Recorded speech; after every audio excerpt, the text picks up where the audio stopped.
Bonjour à tous et bienvenue sur Usitility. Aujourd'hui, nous allons voir comment jouer à Z-Root Redemption sur PC en utilisant le tout nouveau BlueStacks 5, qui est conçu pour une vitesse fulgurante et une action de haute intensité.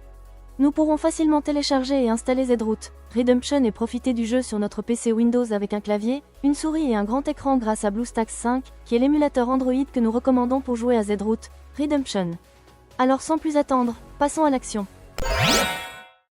Tout d'abord les amis, la toute première action à effectuer est de lancer notre navigateur web habituel.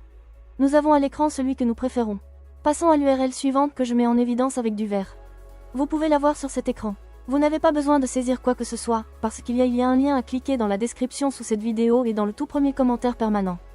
Une fois que nous avons cliqué ou double-cliqué sur ce lien, nous atterrissons ici sur le site web de BlueStacks, qui est simplement l'émulateur pour Android que donc nous allons nous servir pour jouer à Z-Root Redemption sur un PC. Comme vous devriez le voir à l'écran, l'utilisation d'un émulateur ajoute quantité d'avantages. Contrôle personnalisable, instances multiples, synchronisation de toutes les instances, macros, scripts, FPS élevé, et j'en passe.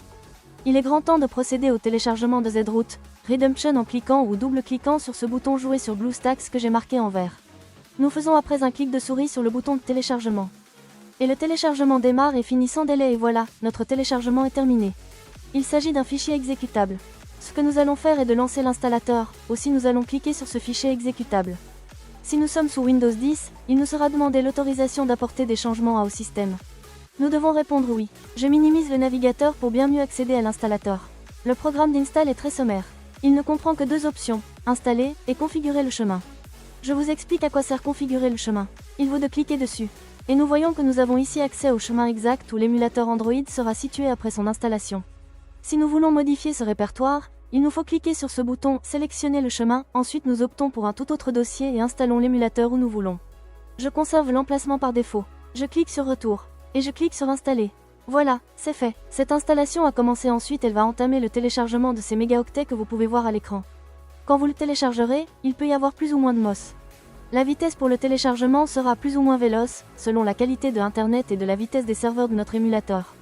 Maintenant, cela va très vite. Le téléchargement est terminé, et on passe maintenant à la phase d'installation. Avec BlueStacks 5, vous pouvez même réduire l'utilisation de la RAM en un seul clic. C'est particulièrement utile si vous rencontrez des problèmes de performance. En outre, vous pouvez activer le mode écho pour profiter d'une utilisation du CPU réduite de 87%, d'une utilisation du GPU réduite de 97% et d'un multitâche plus facile. Comme vous pouvez le constater, BlueStacks 5 est conçu pour offrir stabilité et performance lors de longues sessions de jeu. L'installation est déjà terminée pour moi. Maintenant, l'émulateur a démarré de lui-même. Comme vous pouvez le voir, dans le bas de cet écran, on peut voir la barre de progression qui va se comporter comme une jauge qui se remplit et quand elle sera arrivée à la fin, notre émulateur démarrera pour la toute première fois. En fait, l'émulateur s'est déjà lancé, le voilà pour la toute première fois. Avant de poursuivre, comme vous le constatez, il a créé deux icônes à cet endroit sur le bureau de ma machine de test. Le BlueStacks est là, le BlueStacks multi-instance. Notez que l'icône BlueStacks est la seule qui nous sera utile. Chaque fois que nous aurons besoin de lancer Z-Root Redemption sur notre ordinateur Windows, nous cliquerons à la souris sur cette icône et cela déclenchera notre émulateur Android. L'icône BlueStacks multi-instance vous permet de lancer plusieurs instances d'émulateur. Et avec le nouveau gestionnaire multi-instance amélioré de BlueStacks 5 en mode écho, les joueurs peuvent exécuter plus d'instances de jeu plus rapidement et avec moins de lag. Passons à l'étape suivante, qui se trouve être obligatoire. Je vais parler de l'accès au Google Play Store, anciennement Android Market. Pour ce faire, nous allons aller ici, System App, après nous cliquons une ou deux fois. Et nous allons double-cliquer sur Google Play, anciennement appelé Android Market. Comme vous l'avez remarqué, le Google Play anciennement nommé Android Market s'est évidemment lancé. À ce stade, nous avons besoin de nous connecter. Maintenant que nous sommes à cet endroit, nous sommes tenus de faire la prochaine étape qui sera obligatoire. Par conséquent, nous cliquons ou double-cliquons sur Connexion. Maintenant, il indique Check-in d'info. Il arrive de temps en temps que ça reste figé sur ce stade et donc que cela n'avance plus. Si c'est le cas, vous pouvez essayer de vous identifier dans 2 ou 3 heures et le souci sera vraisemblablement réglé. Maintenant, nous allons taper notre courriel puis son mot de passe. L'email devra être un email Gmail plus le mot de passe correspondant. En outre, vous pouvez vous servir de exactement la même adresse Gmail que celle dont vous vous servez actuellement pour votre compte YouTube. Par conséquent, je vais donc entrer mes informations et je continuerai à l'écran dès que je l'aurai fait. Voilà, les données ont été saisies. Désormais le géant Google nous reçoit dans son célèbre magasin d'app et nous invite à lire les conditions d'utilisation. Nous devons donner notre accord en cliquant sur le choix « J'accepte ».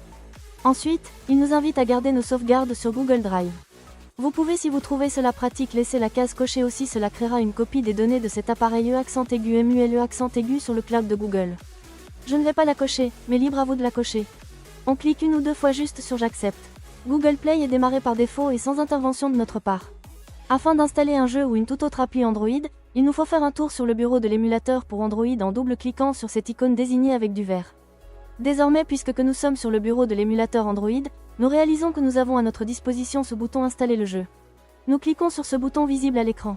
Ici, nous avons notre jeu. Sans plus attendre, double-cliquons ici même sur le bouton Installer, que je mets maintenant avec du vert. Et l'installation est sur le point de se lancer. À ce stade, l'émulateur pour Android va récupérer l'application de jeu et lancer l'installation du jeu. Cela peut aller assez lentement ou être extrêmement rapide. Tout dépendra de la qualité de notre connexion internet. Ça y est, notre install est déjà fini. Maintenant, rendons-nous sur le bureau de l'émulateur Android en cliquant sur ce bouton que je mets en surbrillance avec du vert, pour initier Zroot Redemption pour la toute première fois. Nous voici déjà sur le bureau de cet émulateur pour Android, et nous sommes sur le point de cliquer sur cette nouvelle icône du jeu Zroot Redemption qui a été mise ici. Le jeu est lancé pour la toute première fois. C'est top, je peux double-cliquer à n'importe quel endroit sur l'écran mais également aussi me servir du clavier. Je vais commenter le volume de l'émulateur Android. C'est juste ici. Nous voyons l'icône d'amplification du volume et l'icône de diminution du volume. De cette manière, nous ne dépendons pas du volume de notre ordinateur sous Windows pour augmenter ou baisser le son de cet émulateur pour Android. Et pour profiter au maximum de l'expérience de jeu, nous avons la possibilité de basculer le jeu sur ce grand écran. Pour y arriver, nous avons deux options.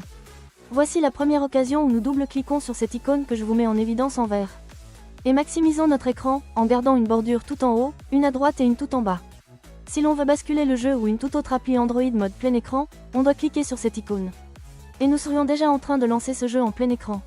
Afin de revenir en écran normal, pressez simplement sur la touche F11. Et nous serions revenus en mode écran habituel. Maintenant je vais vous montrer le mapping du clavier qui se trouve être très captivant.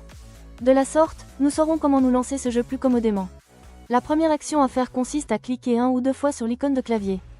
Et là, vous pourrez opérer les réglages indispensables. En ce qui me concerne, je vais laisser la configuration de base. Néanmoins, si vous souhaitez la modifier, vous pourrez le faire sans aucune difficulté. Comme vous l'avez sans aucun doute remarqué, l'émulateur Android est complètement localisé dans notre langue.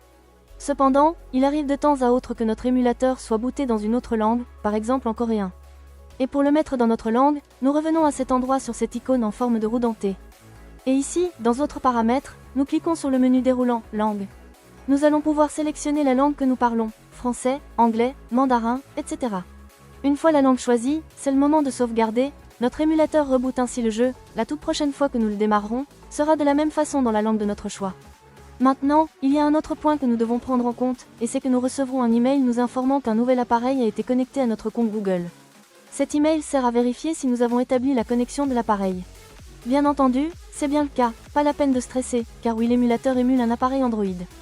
Et pour voir quel appareil a été accent aigu MULE accent aigu, revenons là, à cette icône en forme de roue dentée et cliquons dessus.